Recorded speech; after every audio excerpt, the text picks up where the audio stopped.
Real quick, Grandma Bev here. I'm going to show you how to measure so you can make, if you crochet, you can make yourself a sweater. It's real simple. You do it in panels. First panel, all right? Measure from one side of your shoulder to the other, all right? For me, it was 18 inches.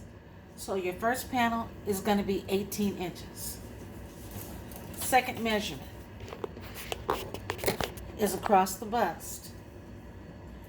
You gotta remember, it can't be the same as the back because you gotta consider the girls, all right?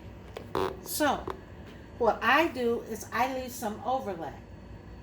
So, from shoulder to where I wanna go, both of them are 14 inches, okay? Third measurement that I use. Especially when I'm using one like a pattern like this and I don't want the seam to run all the way down the side, what I will do is so the top and the bottom, I'll do my two panels, get your panels done, attach them to the top of the sweater, to the top of the back panel, okay? And then sew it right underneath the arm. That's going to leave you about, and I do by inches. I sew a panel, my panels are 12 inches long. So I sew this down as 12 inches. Your arm width, that means from the top of your arm to here, is not going to be 12 inches. Okay? It's not going to be 12 inches. So when you're connecting the front to the back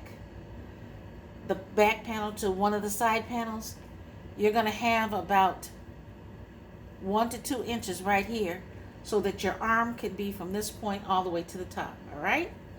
So in other words, your arm opening should be about 10 inches. You sew this to 12 inches, so your arm opening will be to 10 inches. Very important. Once I get all of that set, you can do one of two things. You can go on and do the arms first, or you can go on and start sewing the length.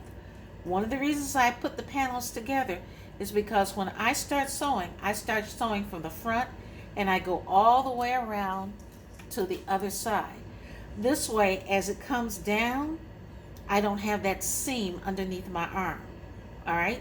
So I'm going back and forth, crocheting like that. I'll come back and tell you about the arms in a minute.